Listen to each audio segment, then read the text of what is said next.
Hello every one, welcome back to my channel N C R T Malayalam. നമ്മളിന്ന് പഠിക്കുന്നത് N C R T class 8-ലെ 3rd chapter ആയിട്ടുള്ള ruling the country സൈഡിൻ്റെ final പാർട്ടാണ്.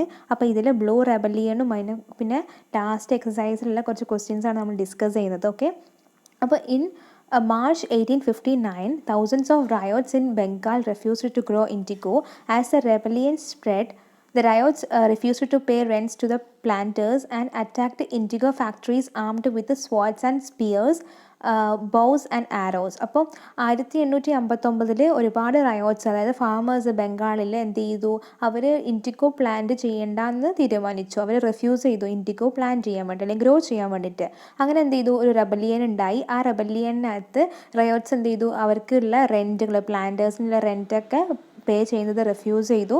അതുപോലെ തന്നെ അവർ ഒരുപാട് ഇൻഡിഗോ ഫാക്ടറീസൊക്കെ ഇങ്ങനെ അവരുടെ സ്വാഡ്സ്, അതായത് വാളുകളും സ്പിയറുകളും ബോസ് ആൻഡ് ആരോസ് ഒക്കെ വെച്ചിട്ട് അവർ എന്ത് ചെയ്തു, അറ്റാക്ക് ചെയ്തു ഇൻഡിഗോ ഫാക്ടറീസൊക്കെ. പിന്നെ വുമൻ എന്ത് ചെയ്തു എന്ന് വെച്ചാൽ അവരുടെ ആയിട്ടുള്ള കയ്യിലുള്ള പോട്ട്സ്, കലങ്ങളും അതുപോലെ തന്നെ പാൻസും ഒക്കെ വെച്ചിട്ട് എന്ത് ചെയ്തു, അവർ കിച്ചണിലെ സാധനങ്ങളൊക്കെ വെച്ചിട്ട് അവർ ഫൈറ്റ് ചെയ്തു.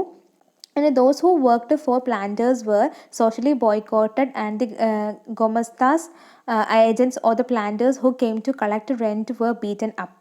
അപ്പോൾ ആരൊക്കെയാണോ പ്ലാന്റേഴ്സിൻ്റെ കീഴിൽ ഇങ്ങനെ വർക്ക് ചെയ്തത് അവരൊക്കെ എന്ത് ചെയ്തു, അവർ സോഷ്യലി അത് ബോയ്ക്കോട്ട് ചെയ്തു, അതായത് നിരോധിച്ചു, അതുപോലെ തന്നെ അല്ലെങ്കിൽ വർജിച്ചു എന്നൊക്കെ പറയില്ലേ. ഓക്കെ, അതുപോലെ തന്നെ ഗൊമസ്താസ് എന്ന് പറയുമ്പോൾ പ്ലാന്റേഴ്സിൻ്റെ കീഴിൽ പണിയെടുക്കുന്ന ഏജൻസ് ഒക്കെ എന്ത് ചെയ്തു, അവരൊക്കെ എങ്ങനെ റെൻറ്റ് കളക്ട് ചെയ്യാൻ വേണ്ടി ചെയ്തിരുന്നു, അവരെയൊക്കെ എന്ത് ചെയ്തു, ഇവർ അടിച്ചു. they were beaten up. Okay, and the riots swore they would no longer take advances to sow indigo nor be bullied by the planters. Okay, അതായത് റയോട്ട്സ് ഒക്കെ എന്ത് ചെയ്തു എന്ന് വെച്ചാൽ അവർ കുറച്ചും കൂടെ അഡ്വാൻസസ് ആയിട്ട് ഇൻഡിഗോ സോ ചെയ്യാനുള്ള അവർ ചെയ്തിട്ടുണ്ടായിരുന്നില്ല. അവരൊക്കെ ആര് ബുള്ളി ചെയ്തു, അവരാരെ ബുള്ളി ചെയ്തത്, പ്ലാന്റേഴ്സ് ബുള്ളി ചെയ്തു. Lathiyals, the lathi wielding strong men maintained by the planters. പ്ലാന്റേഴ്സിൻ്റെ കീഴിൽ ഉള്ള സ്ട്രോങ് മെൻ, അതായത് ലാത്തി കൊണ്ടു നടക്കുന്ന ആൾക്കാരുടെ പേരാണ് ലാത്തിയൽസ് എന്ന് പറയുന്നത്. Why did the indigo peasants decide that they would no longer remain silent? What gave them the power to rebel? Clearly, the indigo system was intensely oppressive, but those who are oppressed do not always rise in the rebellion.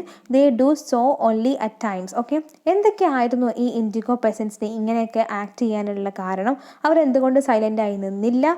എന്തൊക്കെയാണ് ഈ റെബല്ലിയൻ്റെ, അവർക്ക് എവിടെ നിന്ന് ഇതിൻ്റെ power കിട്ടി എന്നുള്ള ക്വസ്റ്റ്യനാണ് നമുക്ക് ഡിസ്കസ് ചെയ്യേണ്ടത്. അപ്പോൾ 1859 ഈ ഏകദേശം 1859 ഈ ഇൻഡിഗോ റയോട്ട്സിലെ ഇൻഡിഗോ പെസൻസൊക്കെ എന്ത് ചെയ്യുമെന്ന് വെച്ചാൽ അവരെ ലോക്കൽ ജമീന്ദാർസും അതുപോലെ തന്നെ ജമീന്ദാർസും വില്ലേജ് ഹെഡ്മെനൊക്കെ എന്ത് ചെയ്തു, അവരുടെ റിബല്ലിയനിൽ, പ്ലാന്റേഴ്സിന് അഗെയിൻസ്റ്റ് ആയിട്ടുള്ള റിബല്ലിയനിൽ സപ്പോർട്ട് ചെയ്യുമെന്ന് വിചാരിച്ചു. അപ്പോൾ in many villages the headman who had force to sign the indigo contracts. അപ്പോൾ ഒരുപാട് വില്ലേജസിലൊക്കെ വില്ലേജ് ഹെഡ്മാൻ എന്ത് ചെയ്തു, ഇങ്ങനത്തെ ഇൻഡിഗോ കോൺട്രാക്ട്സ് ഒക്കെ സൈൻ ചെയ്യാൻ വേണ്ടി ഫോഴ്സ് ചെയ്യപ്പെട്ടിട്ടുണ്ടായിരുന്നു. Mobilised the indigo peasants and fought pitched battles with the lathiyals. അപ്പോൾ ലാത്തിയൽസായിട്ട് ഇൻഡിഗോ പെസൻസ് ഒക്കെ എന്ത് ചെയ്തു, ബാറ്റിൽസ് ഒക്കെ നടത്തി. In other places even the zamindars went around the villages urging the ryots to resist the planters. അപ്പം വേറെ സ്ഥലങ്ങളിൽ ജമീന്ദാർസ് എന്ത് ചെയ്തു, വില്ലേജ് ചുറ്റും പോയിട്ട് ഇങ്ങനെ റയോട്ട്സിനെ കണ്ടിട്ട് ഇങ്ങനെ പ്ലാന്റേഴ്സിനെ റെസിസ്റ്റ് ചെയ്യാൻ വേണ്ടിയിട്ട് നടന്നു. Okay, these zamindars were unhappy with the increasing power of the planters and angry at being forced by the planters to give them land on long leases. അതായത് ജമീന്ദാർസ് ഭയങ്കര അൺഹാപ്പി ആയിരുന്നു, കാരണം പവറിൻ്റെ ഇൻക്രീസ്, അതായത് പ്ലാന്റേഴ്സിൻ്റെ പവറൊക്കെ ഇൻക്രീസ് ആയല്ലോ. എന്നിട്ട് അവരോട് ദേഷ്യമായിരുന്നു, കാരണം ഈ പ്ലാന്റേഴ്സ് ഫോഴ്സ് ചെയ്തിരുന്നു എന്തിന്, ഒരുപാട് ഇവർക്ക് ഇങ്ങനെ ലാൻഡ് കൊടുക്കാമെന്ന് പറഞ്ഞിട്ട് പ്ലാന്റേഴ്സ് ഫോഴ്സ് ചെയ്തിരുന്നു. Okay, the IndiGo peasants also imagined that the British government would support them in the struggle against the planters. അപ്പോൾ പ്ലാന്റേഴ്സിനെതിരെയുള്ള സ്ട്രഗിളിൽ ഇൻഡിഗോ പെസൻസ് ഒക്കെ ഇമാജിൻ ചെയ്തിരുന്നു എന്ന് വെച്ചാൽ ഇവർ സപ്പോർട്ട്, പ്ലാന്റേഴ്സൊക്കെ അല്ല ഇവർ ഇൻഡിഗോ പെസൻസ് ഒക്കെ സപ്പോർട്ട് ചെയ്യുന്നതാണ് വിചാരിച്ചത് British government. Okay, and after the revolt of 1857 the British government was particularly worried about the possibility of another popular rebellion. അപ്പോൾ 1857 റെബല്ലിയനിൽ അവർ ബ്രിട്ടീഷ് ഗവൺമെൻറ്റൊക്കെ വറീഡ് ആവാൻ തുടങ്ങി, ഇനി വേറൊരു റെബല്ലിയൻ്റെ പോസിബിലിറ്റി ഉണ്ടെന്ന് അവർക്ക് മനസ്സിലായി. When the news spread of simmering revolt in the indigo district the lieutenant governor tortured the region in the winter of 1859. അപ്പോൾ ഏകദേശം 1859 ആ സമയത്തായപ്പോൾ ഈ ന്യൂസ് മൊത്തം സ്പ്രെഡായി റിവോൾട്ടിൻ്റെയൊക്കെ ഇൻഡിഗോ ഡിസ്ട്രിക്റ്റിലൊക്കെ എത്തി.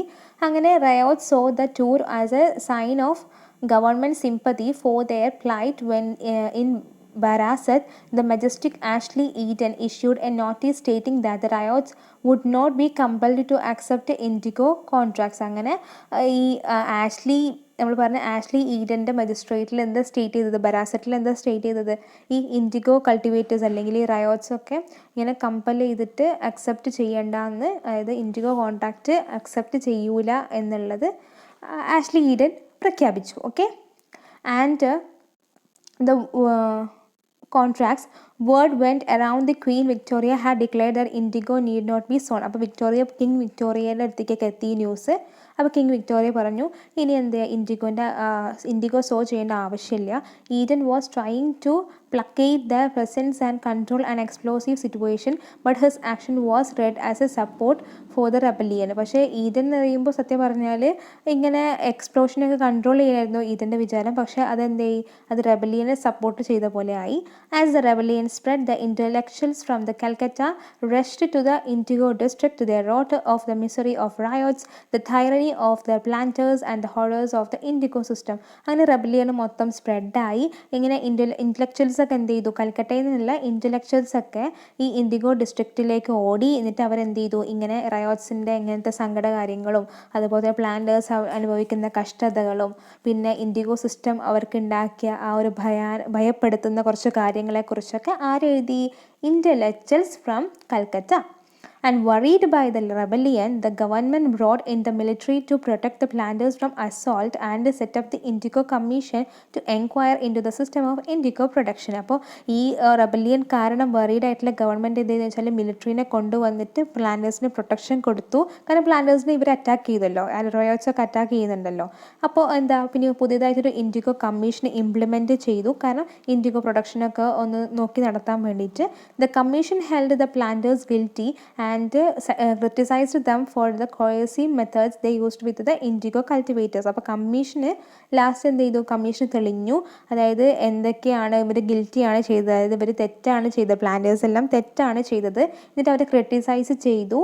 എന്നിട്ട് എന്താണ് അവർ എന്തിനാണ് ക്രിട്ടിസൈസ് ചെയ്തത്, അവർ ചെയ്ത ആ നീചമായ ആ മെത്തേഡ്സൊക്കെ, ഇൻഡിഗോ കൾട്ടിവേറ്റേഴ്സിനെതിരെ നടത്തിയ നീചമായിട്ടുള്ള ആ മെത്തേഡ്സിനൊക്കെ എതിരായിട്ടാണ് ക്രിട്ടിസൈസ് ചെയ്തത്. Okay, it declared that indigo production was not profitable for riots.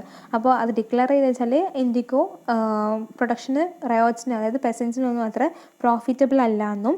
The commission asked the ryots to fulfil their existing contracts but also told them that they would refuse to produce indigo in future. അപ്പോൾ commission പറഞ്ഞു റയോട്ടിനോട് fulfil ചെയ്യണം, നിങ്ങൾ existing ആയിട്ടുള്ള കോൺട്രാക്റ്റൊക്കെ fulfil ചെയ്യണം, പക്ഷേ നിങ്ങൾ എന്ത് ചെയ്യണം, ഇനി ഭാവിയിലേക്കുള്ള ഇൻഡിഗോ പ്രൊഡക്ഷനൊക്കെ വേണ്ടാന്ന് വെക്കണം, റിഫ്യൂസ് ചെയ്യണം. ഓക്കെ, അപ്പോൾ after the revolt the indigo production collapsed in Bengal but the planters now shifted their operation to Bihar. അപ്പോൾ ഇൻഡിഗോ ബംഗാളിലുള്ള ഇൻഡിഗോ പ്രൊഡക്ഷനൊക്കെ ഇങ്ങനെ കൊലാപ്സ്ഡ് ആയി. എന്നിട്ട് എന്ത് ചെയ്തു, അവർ അവരുടെ ഓപ്പറേഷൻ ബീഹാറിലേക്ക് ഷിഫ്റ്റ് ചെയ്തു. With the discovery of synthetic dyes in the late 19th century their business was severely affected. അപ്പോൾ ബംഗാളിൽ നിന്ന് ഇങ്ങനെ കുടിയേറിയിട്ട് ബീഹാർ പോയിട്ട് വലിയ കാര്യമൊന്നും ഉണ്ടായില്ല. പക്ഷെ എന്ത് ചെയ്തു, സിന്തറ്റിക് ഡൈസിൻ്റെ ഇൻട്രൊഡക്ഷൻ ഉണ്ടായില്ലെങ്കിൽ സിന്തറ്റിക് ഡൈസ് കണ്ടുപിടിച്ചു. അത് ഇവരെ നല്ല സിവിയർലി അഫക്റ്റ് ചെയ്തു. But yet they managed to expand the production. When the Mahatma Gandhi returned from South Africa, a peasant from Bihar persuaded him to visit Champaran and see the plight of indigo cultivators there. അപ്പോൾ എന്ത് ചെയ്തു, ഇവർ സംഭവം അവരെന്ത് ചെയ്തു, അങ്ങനെ adjust ചെയ്തിട്ട് അവർ ഇൻഡിഗോ ഒക്കെ ഉണ്ടാക്കി. അപ്പോൾ മഹാത്മാഗാന്ധി സൗത്ത് ആഫ്രിക്കയിൽ നിന്ന് വന്ന സമയത്ത് ഒരു കർഷകൻ, ഒരു പെസൻറ്റ്, ബീഹാറിനകത്തുള്ള പെസൻറ്റ് എന്ത് ചെയ്തു, അദ്ദേഹത്തിനോട് പറഞ്ഞു ചമ്പാരൻ ഒന്ന് വിസിറ്റ് ചെയ്യാൻ വേണ്ടിയിട്ട്. ആൻഡ് സീ ദ ചമ്പാരൻ എന്ന് പറയുമ്പോൾ ഇപ്പോഴത്തെ ബീഹാറിലുള്ള ഒരു ഡിസ്ട്രിക്റ്റാണ്. And see the plight of indigo cultivators there. അല്ല, അദ്ദേഹത്തിനോട് മഹാത്മാഗാന്ധിയോട് ഇൻഡിഗോ കൾട്ടിവേറ്റേഴ്സിൻ്റെ അവസ്ഥ നോക്കാനും പറഞ്ഞു. Mahatma Gandhi's visit in 1917 marked the beginning of Champaran movement against the indigo planters. അപ്പോൾ മഹാത്മാ മഹാത്മാഗാന്ധി എന്ത് ചെയ്തു, ഇതിനൊക്കെ സെറ്റാക്കിയിട്ട് 1917 അദ്ദേഹം എന്ത് ചെയ്തു, ചമ്പാരൻ മൂവ്മെൻറ്റ് സ്റ്റാർട്ട് ചെയ്തു. ആർക്കെതിരെ? ഇൻഡിഗോ പ്ലാന്റേഴ്സിനെതിരെ. അപ്പോൾ ഇതിൻ്റെ ഇടയ്ക്ക് നമ്മൾ വിട്ടുപോയ 1, 2, 3 ബോക്സസ് ഉണ്ട്. അതിൽ ഒന്നാണ് a song from indigo producing village, page number 35 a song from indigo producing village. ഒരു ഇൻഡിഗോ പ്രൊഡ്യൂസ് ചെയ്യുന്ന വില്ലേജിലുള്ള പാട്ട് നോക്കാം. ഓക്കെ, ആ ഒരു heading, in moments of struggle people often sing songs to inspire each other to build a sense of collective unity. Such songs give us a glimpse of their feelings during the Indigo Rebellion. Many such songs could be heard in villages of lower Bengal. അപ്പോൾ ചില സമയത്ത് സ്ട്രഗിളിൻ്റെ ചില സമയത്ത് ഇവരെന്ത് ചെയ്യും, inspire ചെയ്യാൻ വേണ്ടി ഇവർ പാട്ടൊക്കെ പാടുമായിരുന്നു. അതിൻ്റെ അർത്ഥം എന്ന് വെച്ചാൽ ഒരു യൂണിറ്റി അല്ലെങ്കിൽ ഏകത്വത്തിൻ്റെ ഒരു സെൻസാണ്. ഓക്കെ, ഈ സോങ്സ് ഒക്കെ എന്ന് വെച്ചാൽ അവരുടെ പണ്ടത്തെ ഒരു ഗ്ലിംസിനെ അവരുടേതായിട്ടുള്ള ഫീലിംഗ് ഒക്കെ എക്സ്പ്രസ് ചെയ്യായിരുന്നു. അതുപോലെ തന്നെ ഇങ്ങനത്തെ റിബല്ലിയൻ്റെ സമയത്ത് ഈ വില്ലേജസിൽ, അതായത് ലോവർ ബംഗാളിലുള്ള വില്ലേജസിലേക്കാണ് ഈ പാട്ട് കേട്ടിട്ടുള്ളത്. Here is the one song. The long lath is weeded by the planter of Mollahati now lie in a cluster. The Babus of Kolkata have sailed down or to see the fight. This time the riots all are ready. They will no longer be beaten in silence. They will no longer give up their life without fighting the Lathians. അപ്പോൾ ലാത്തിയൻസ് അതിൻ്റെ ഇവർ ഈ IndiGo riots ചെയ്ത കാര്യങ്ങളാണ് പറഞ്ഞത്. അവരിനി ഒരിക്കലും silent ആയിരിക്കില്ല, അവരെന്ത് ചെയ്യണം, അവർ പ്രതികരിക്കുമെന്നുള്ള ഒരു സോങ്ങാണ്. അതിൻ്റെ ഒരു ആശയം ഉൾക്കൊള്ളിക്കുന്ന ഒരു സോങ്ങാണ് ഇപ്പം നമുക്ക് ഈ ബോക്സിൽ ഡിസ്കസ് ചെയ്തിട്ടുള്ളത്. ഇനി നമുക്ക് എന്ത് ചെയ്യാം, ഇനി നമുക്ക് സോൾ സ്ട്രീനകത്തുള്ള ഒരു ഇത് വായിക്കാം. അതായത് I would rather beg than sow indigo. I would rather beg, അതായത് ഞാൻ എന്ത് ചെയ്യണം, ഞാൻ ബെഗ് ചെയ്യും. അതിനേക്കാൾ ഇൻഡിഗോ അതായത് ഇൻഡിഗോ ഇങ്ങനെ വിത്ത് ഇതാക്കുന്നതിനേക്കാളും നല്ലത്, അല്ലെങ്കിൽ വിത്ത് പാകപ്പെടുത്തുന്നതിനേക്കാൾ നല്ലത് ഞാൻ ഇരയ്ക്കുന്ന, നല്ലത് ഭിക്ഷ യാചിക്കുന്നതെന്നാണ് പറയുന്നത്. അപ്പോൾ ഹജ്ജി മുള്ള എന്ന് പറയുന്നത് ഇൻഡിഗോ കൾട്ടിവേറ്റർ ഉണ്ടായിരുന്നു. ചാന്ദ്പൂർ എന്നായിരുന്നു അദ്ദേഹത്തിൻ്റെ സ്ഥലം. അപ്പോൾ തനാ ഹൽദി was interviewed by the members of Indigo Commission on Tuesday 5 June 1860. This is what he said in answer to some of his questions. അപ്പോൾ ഇദ്ദേഹം ഹജ്ജി മുള്ളയുടെ ഒരു ഇൻ്റർവ്യൂ, അതായത് നമ്മുടെ ഇൻഡിഗോ കമ്മീഷൻ നടത്തിയൊരു ഇൻ്റർവ്യൂ, ഡേറ്റ് എന്ന് പറയുമ്പോൾ 5 June 1860 W.S. Siton Carr, president of the Indigo Commission, are you now willing to sow indigo? And if not, on what fresh terms would you be willing to do it? അപ്പോൾ നിങ്ങൾ IndiGo ഇങ്ങനെ so ചെയ്യാൻ തയ്യാറാണോ? അപ്പോൾ എന്തൊക്കെ ടേംസാണ് നിങ്ങൾ അംഗീകരിക്കേണ്ടത്, അതായത് നിങ്ങൾക്ക് എന്തൊക്കെ ടേംസാണ് പറയാനുള്ളത് ഇത് സോ ചെയ്യണമെങ്കിൽ? ഓക്കെ, അപ്പോൾ ഹജ്ജി മുള്ള എന്താ മറുപടി പറഞ്ഞ്, I am not willing to sow and I don't want any fresh terms would satisfy me. എനിക്ക് ഇതിനൊട്ടും വില്ലിങ് അല്ല, എനിക്ക് താല്പര്യമില്ല ഇത് സോ ചെയ്യാൻ വേണ്ടിയിട്ട്. പിന്നെ എനിക്കൊരു ടേംസിനും കണ്ടീഷൻസിൻ്റെ ആവശ്യമില്ല, അതൊന്നും എന്നെ സാറ്റിസ്ഫൈ ചെയ്യില്ല എന്ന് ഈ ഹജ്ജി മുള്ള മറുപടി കൊടുത്തു. അപ്പോൾ മിസ്റ്റർ സെയിൽ എന്താ പറഞ്ഞത്, would you not be willing to sow at a rupee or a bundle? And Hajji Mulla പറഞ്ഞു, no, I would not rather than sow indigo. I will go to another country. I would rather beg than sow indigo. അപ്പോൾ നിങ്ങൾ ഒരു ബണ്ടിലിന് 1 രൂപ വെച്ച് കൊടുക്കുകയാണെങ്കിൽ നിങ്ങൾ willing ആണോ എന്ന് ചോദിച്ചു. അപ്പോൾ ഹജ്ജി മുള്ള പറഞ്ഞത്, ഇല്ല, ഞാൻ ഒരിക്കലും ഇൻഡിഗോ സോ ചെയ്യില്ല, ഇതിനേക്കാളും നല്ലത് ഞാൻ വേറെ വല്ല കൺട്രിയിലും പോയിട്ട് ഭിക്ഷ യാചിക്കുന്നതായിരുന്നു. അതുകൊണ്ടാണ് ഈ ഒരു ബോക്സിൻ്റെ heading I would rather beg than sow indigo. Okay, hopefully you guys got it. And now last നമ്മൾ പറയാനുള്ളത് indigo making in West Indies. അപ്പോൾ വെസ്റ്റ് ഇൻഡീസിൽ എങ്ങനെയായിരുന്നു ഇൻഡിഗോ ഇതാക്കിയിട്ടുള്ളതാണ്. അപ്പോൾ പേജ് നമ്പർ 37 എൽസ്വറിലുള്ളതാണ് ഈ ഒരു ബോക്സ് എന്ന്.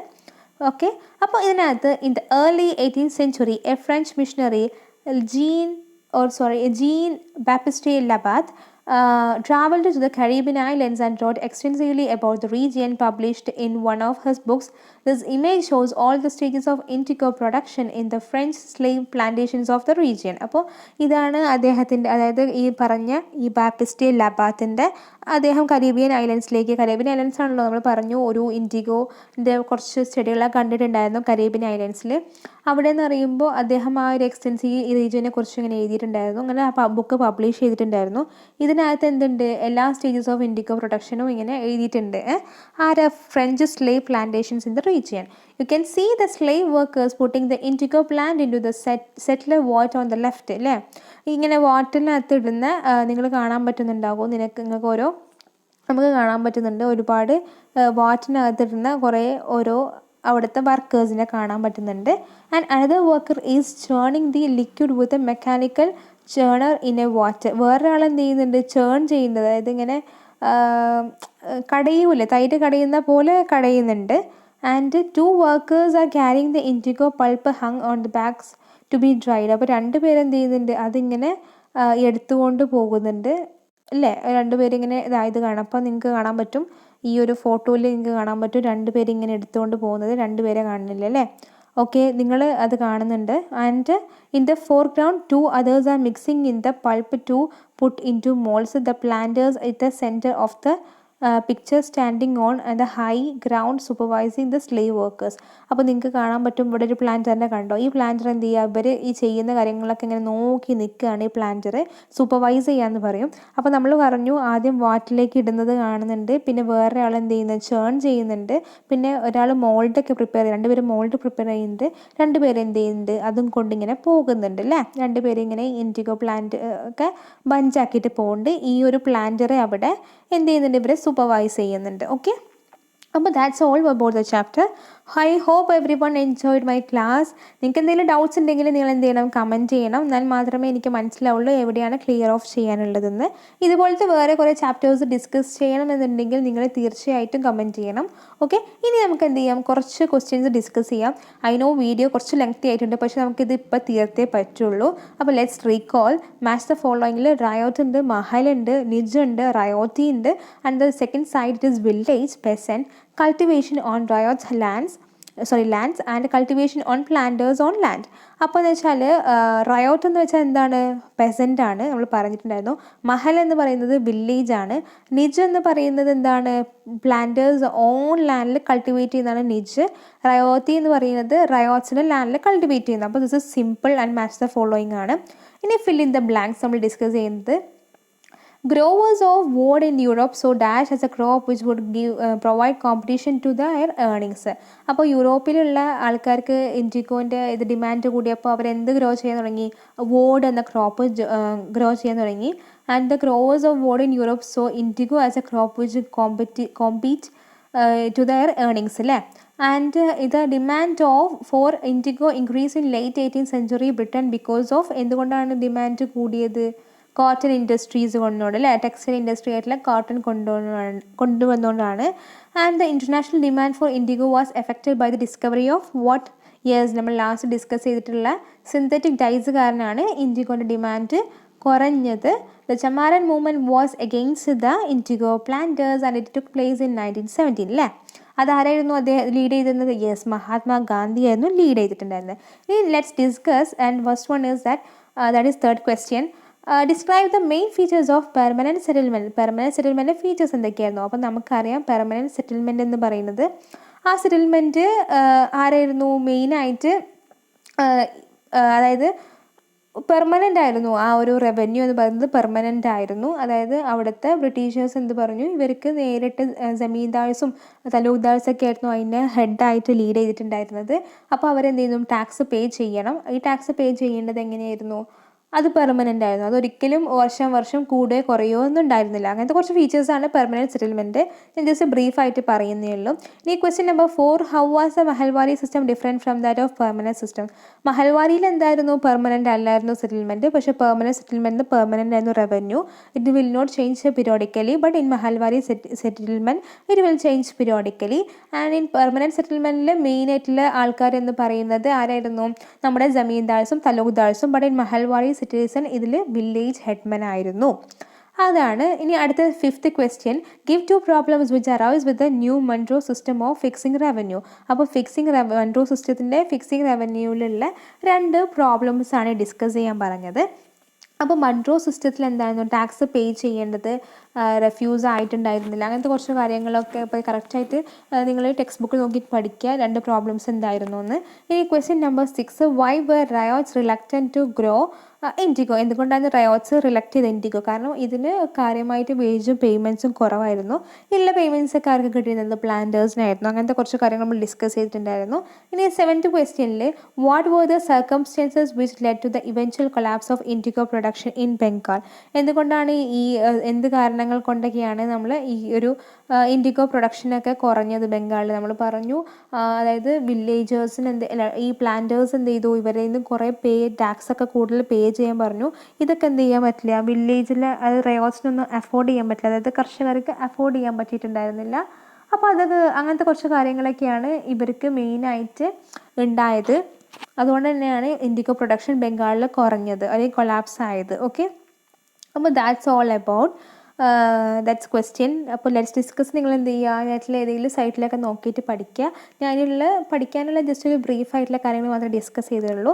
അപ്പോൾ thank you guys, thank you all. So students, ഇതുവരെ ചാനൽ ആരെങ്കിലും സബ്സ്ക്രൈബ് ചെയ്യാത്തതുണ്ടെങ്കിൽ ദയവ് ഇത്